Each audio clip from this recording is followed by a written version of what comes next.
hearts beat to the city streets. We began to feel the fire. We rise like tall buildings as the chemicals they take us. Suri, Kuya, matanong kita, ano yun? bakit ba ang saya-saya? Hindi kasi, pinapasok mo yung crush ko! We wanna chase the night, wanna dance. Shovie itrata, kinaiinisan ng mga Dunville fanatics. Anthony Constantino, nagparamdam na sa publiko. Kung bago lang kayo dito sa aking YouTube channel, huwag kalimutan mag-subscribe at pindutin nyo na rin ang notification bell para ma-notify kayo sa ating susunod na video. Maraming salamat!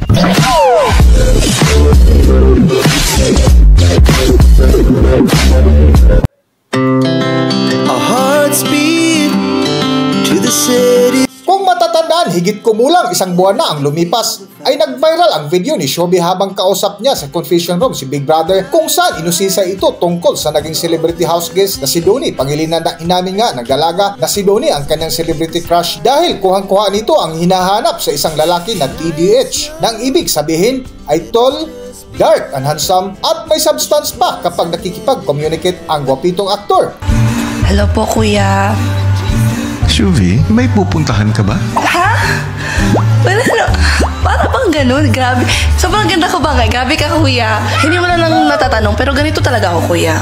Ganito talaga ako. Ngayon lang, pinakitaan kita ng ibang klase ngayon para malalaman mo, kuya, I'm capable of being more. Suri, Kuya, matanong kita, ano yun? bakit ba ang saya-saya? Hindi kasi, pinapasok mo yung crush ko!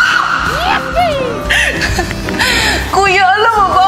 Pag tinatanong ako kung sinong crush ko, siya talaga ang gusto ko, kuya. Siya talaga. Alam mo, kuya, yung parang, yung feeling, kuya, na hindi ka makatingin. Kuya, nakita ko siya kanina. Tapos, ang pangit mo ka, bande! Bakit mo siya pinapasok na hindi pa kami nagtututbrush? Ano bang nagustuhan mo kay Donnie? Kuya, stop! Ilarawan mo sa akin. Siya ang perfect na example ng TDH. Tall? Check. Dark? Check. Handsome? So check! Kaya naman, nasa kanya talaga lahat. Pero kuya, aside from that, alam mo anong meron siya? Utak, kuya. Meron siyang utak. He's so smart. The way he talks, the way he communicates. I love it. I love it so much. As much as possible, kuya, tutulungan ko po si Donnie na ma-acclimate dito sa inyong bahay. Sige. Ang mga housemates po. Ay, hindi ako! Hindi! Ang mga housemates! Hindi ako! Ang sabi ko... Dahil dyan, Kuya! dahil dyan,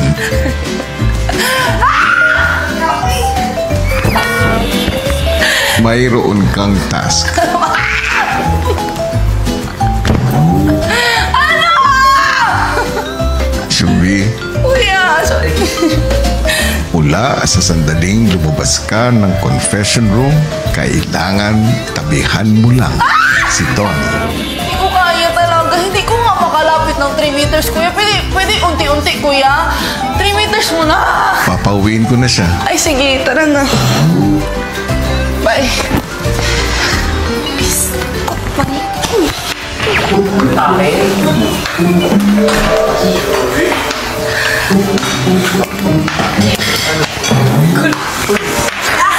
Feeling ko ba mo na siya mag-talk, Charing?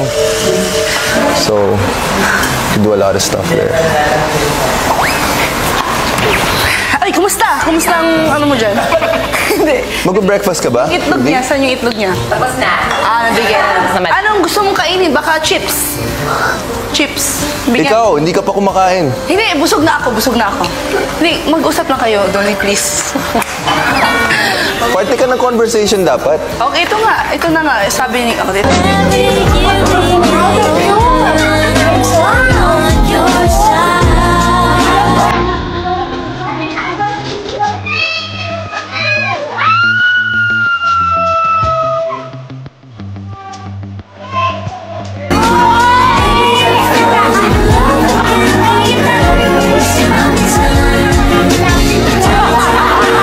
Choose a nice thing, but you don't have to try.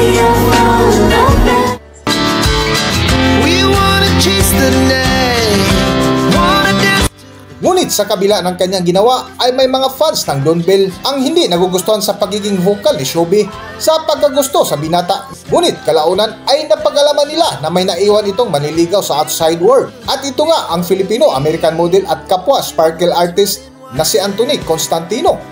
Na hanggang ngayon ay hindi pa rin nakaka-move on ang mga netizens sa ginawang pagsundo ng sparkle artist na si Anthony Constantino sa latest kapuso evictee na si Showbiz itrata ng Pinoy Big Brother Celebrity Collab, na kung saan marami sa mga netizens ang nangangantyaw ngayon na talaga namang napakapugi ng binata at bagay na bagay sila ni Showbiz. Para nga sa hindi nakakalam, si Anthony ay ang rumored boyfriend ni Showbiz bago ito pumasok sa bahay ni Kuya. Kaya ngayon marami sa netizens ang kinilig dahil hindi lang ang mga close friends ng dalaga ang present, dahil sinalubong rin ito ng binata na may dala pang bulaklak. Naku, makita mo nga na pati si Clarice ay napatadyak din sa sahig dahil sa kilig. Chika nga ng ilang netizens, kahit natalo sa boto ng taong bayan at nabigo na mapabilang sa Big Four ay waging-wagi pa rin daw si Showbiz dahil panalo ang kanyang love life. Hindi pa naman nililinaw ng dalawa kung anong estado sila mayroon ngayon. Naayon pa nga ni Showbiz na hindi pa siya nagkaroon ng karelasyon simulat sa pool. Ngunit pansin mo nga sa mga video clip na iyong makikita sa social media, tila napakalagkit ng kanilang pagtitinginan na tila nagsimula nang nagpapakilig sa publiko.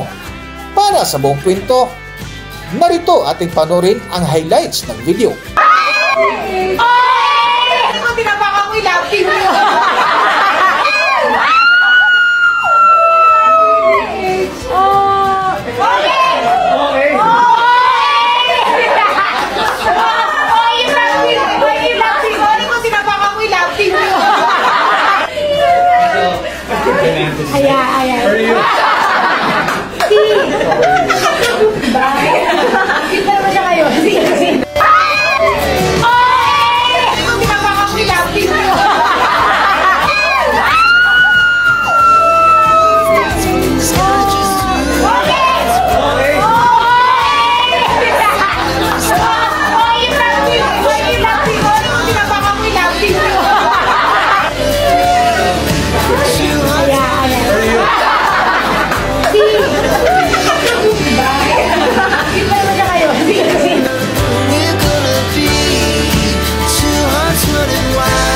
Maraming salamat guys for all the love and support. Really, thank you for supporting Showbiz.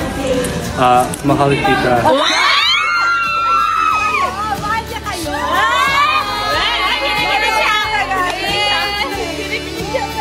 Mahal ko kayo. Wrong yung Tagalog. Sorry. Mahal ko kayo. Mahal ko kayo. Hanggang dito na lang muna ang ating video, at kung nagustuhan nyo, huwag kalimutan mag-subscribe at pindutin yun na rin ang notification bell para ma-notify sa ating susunod na video. Maraming salamat.